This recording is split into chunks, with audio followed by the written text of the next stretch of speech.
जैसे ही विश्वामित्र जी ने कहा कि देखते हैं कौन धनुष का खंडन करता है, तो लक्ष्मण जी कहते हैं कि जिस पर आपकी कृपा हो। मानो इशारा कर रहे हैं कि आपकी कृपा तो राम जी ही पर है। लखन कहा जिस भाजन सोई और नाथ कृपा तब जा पर हो। अरे जिस पर आपकी कृपा हो जाए वही खंडन कर देगा। मानो बताना चाहते हैं आज जैसे ही सुंदर सुंदर मंच बने हैं, कहा सब अपनी स्थिति के अनुकूल, अपनी जाति के अनुकूल, अपने वंश के अनुकूल, अपने वर्ण के अनुकूल जिस प्रकार मंच लगे हैं उसी के अनुसार बैठते जा रहे हैं।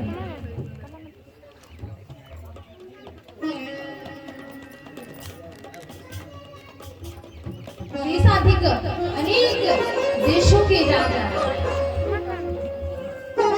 यहाँ वहां बैठे थे।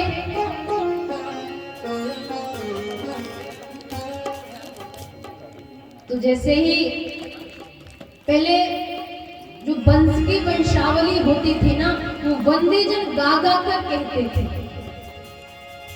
मानो अपने राज्य के राजा की प्रशंसा कर रहे हैं। तो आज जैसा जो कि प्रण बताया गया था, सो बंदी जन आए और बिरदावली को गाया कि महाराजा विदेहराज जनक की पुत्री का विवाह जो इस धनुष का खंडन करेगा उसी के साथ किया जाएगा। बड़ा सुंदर बिरदावली गाई उन्होंने। और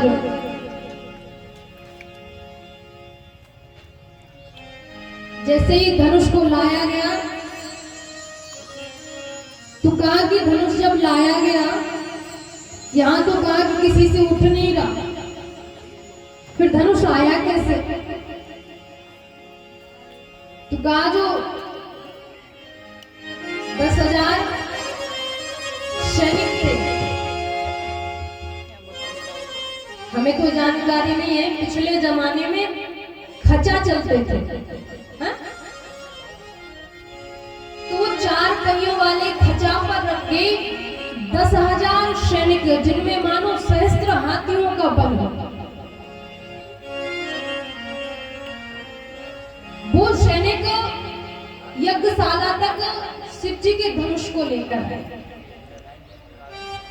अब जैसे ही धनुष को देखा, बिरदावली गाई, अब कहा जाओ जो कोई उठाए से विवाह हो जाए।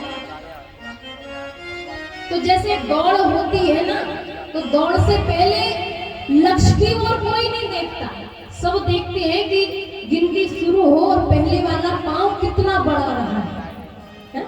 मानो 1 2 तो अपना पांव थोड़ा आगे को करता है। तो सब राजा एक दूसरे को देख रहे हैं कि बिरदावली समाप्त तो होते ही कौन उठता है उससे पहले हम निकल जाए। ऐसा ना हो कि देर हो जाए और कोई दूसरा उठकर पहुंचे और धनुष को उठा ले, तो उसका विवाह जानकी जी के साथ हो जाए। क्या किया जाए? तो सब एक दूसरे को देख रहे हैं और जैसे ही बिरदावली समाप्त हुई, मानो धनुष के ऊपर सारे टूट पड़े। कहा उस धनुष पर हाथ रखने की भी जगह ना बचे। जैसे ही सारे इकट्ठे आ गए, महाराजा जनक सब कुछ देख रहे हैं, सबने अपना अपना बल लगाया।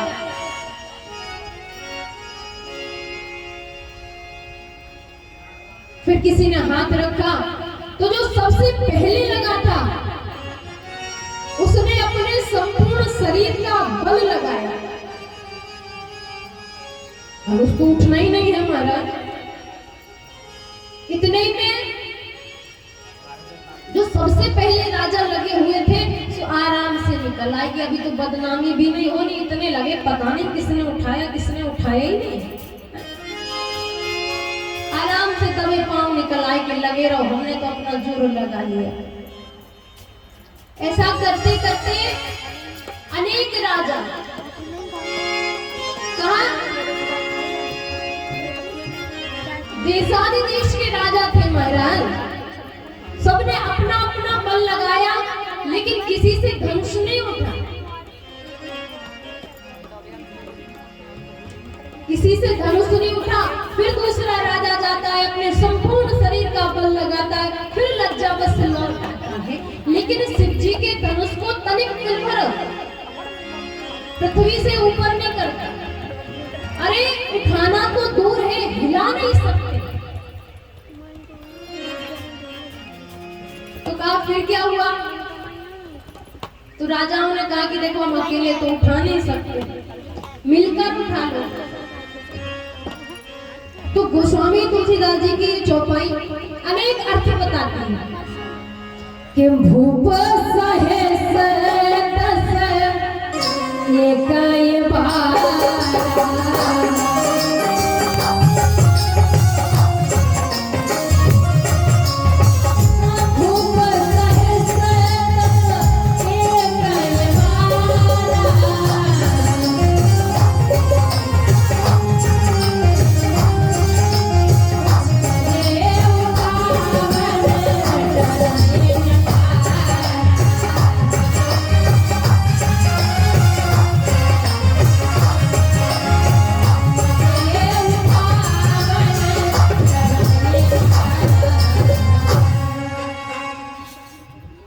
के भूप सहस दस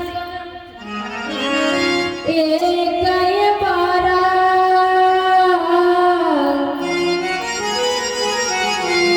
लगे उठावन टराए नटा।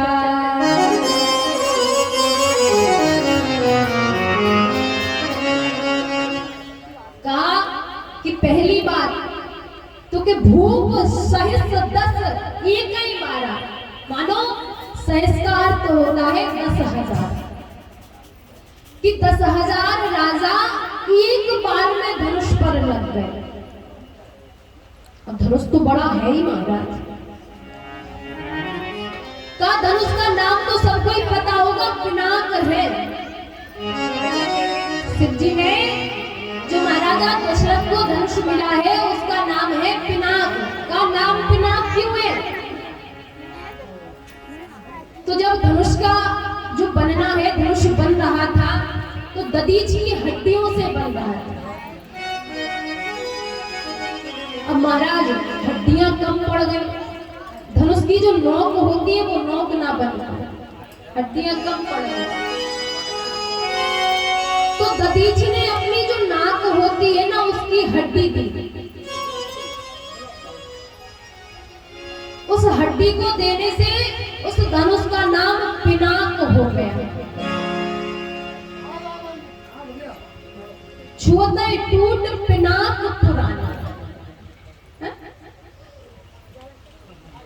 तो शिव दधीच हरिचंद्र नरेश सहे धर्म एक कोटि कलेश, ऐसे इनका नाम विख्यात नहीं है महाराज।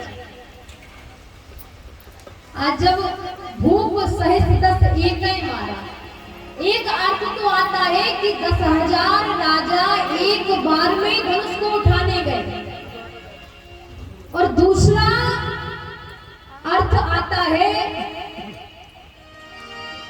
कि 10,000 राजाओं ने एक दिन में धनुष को उठाया, एक एक करके। भूप सहस दस एक ही बारा, बार का अर्थ दिन भी तो होता है, लेकिन कितनी भी प्रयत्न किया हुआ क्या है कि लगे उठावन टराए नाटा।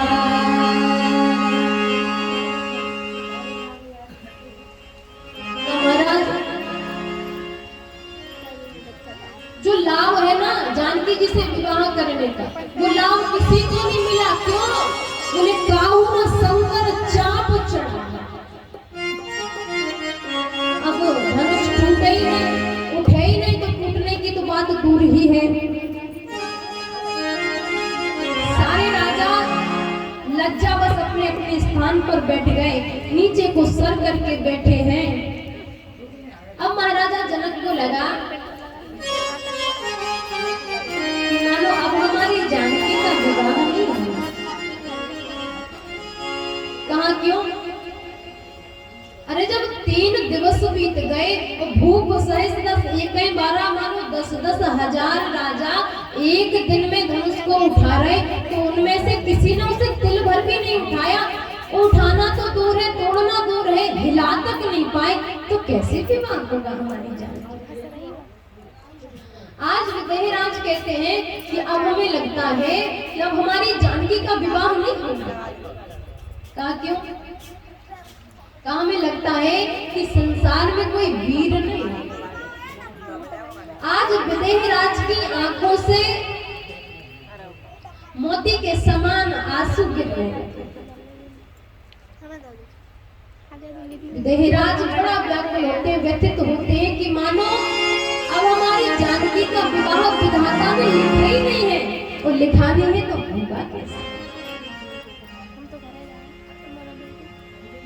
तो महाराजा जनक कहते हैं कि अब जन को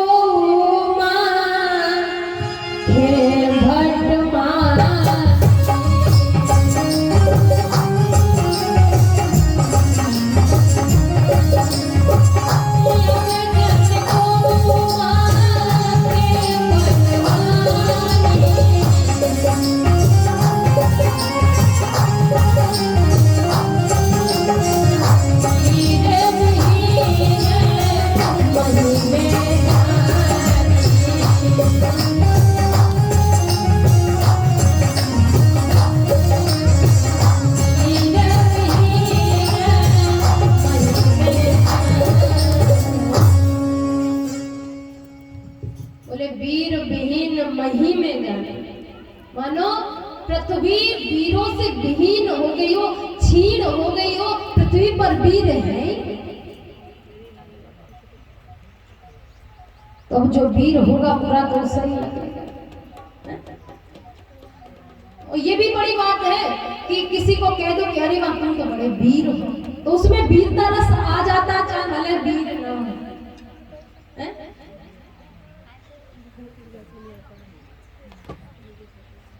परम पूज्य राजेश्वरानंद जी महाराज कहते थे कि एक कोई व्यक्ति अपने रिश्तेदार को स्टेशन तक छोड़ने गए। अब वो बड़े बड़े दो भारी बैग लिए, ये किसमें ये किसमें। अब वो बड़ा हाँफते हुए चला रहा कि ट्रेन का समय होना है और उन्हें जल्दी से बिठाना है। तो वहां एक महाराज जी बैठे थे, सो उन्होंने कहा देखो तो नौजवान है, कितना भारी भारी बैग लेकर आ रहा है, वाह। तो जैसे ही पास में आए तो महात्मा जी ने कहा अरे वाह भैया आप तो बड़े वीर हो, बड़े बलवान हो, देखो कितने फुर्ती में आ रहे, इतने भारी भारी बैग। तो उनसे जैसे ही वीर बलवान कहा, वो कहूँ कहीं ना हो महाराज, फिर एकदम कह दो। और इतने में क्या हुआ कि ट्रेन आ गई। सुखा तुम जैसे वीर तो एक क्षण में इस ट्रेन को पकड़ने काहे को हाँफ रहे हो। जैसे ही वीर बलवान कहा होगा 1 मिनट में ट्रेन पकड़ लोगे तुम जैसे नौजवान। तो जैसे ही तुरंत दोनों बैग लिए तो उस ट्रेन में चढ़ गए। जैसे ही ट्रेन में चढ़ गए फिर बाद में याद आया अरे हम तो उन्हें छोड़ने आए। अगले स्टेशन पर उतरे, फिर उन्हीं महात्मा के पास आए। कहा महाराज आपने वीर कहा और हम ट्रेन में चढ़ गए, और वो जिसे हम छोड़ने आए थे उसे तो हम छोड़े ही गए। कहा ऐसा क्यों? तो आपको सोचना चाहिए था ना कि जिसे छोड़ने आए उसे तो बिठाना है। बोले क्या करें महाराज, आज तक किसी ने वीर बलवान है नौजवान कहा ही नहीं हमसे। वो कहा सो ट्रेन पकड़ कर चले। तो जो वीर होगा जो बलवान होगा उसे ही तो लग जाएगा। अब ऐसे ही तो नौजवान बने फिरो तो गलती है। आज माखे लखन कुटिल वही गोए। बड़ा क्रोध आ रहा है लक्ष्मण जी को। कहा क्यों क्रोध आ रहा है? अब जो क्रोध का स्वयं अवतार है, स्वयं रूप है, उन्हें क्रोध ना आए तो फिर आए किसे? और हम और आपको तो क्रोध क्यों आ जाता है? तो लाइट चली गई, बहुत गर्मी लग रही, हमें इतना गुस्सा आ रहा है इस लाइट पर। अब तुम्हें लाइट ही पे गुस्सा आ रहा है। तो हम और आप तो क्रोध फालतू में कर रहे हैं जिसका कोई अर्थ ही नहीं है। तो आज जनक जी बड़ा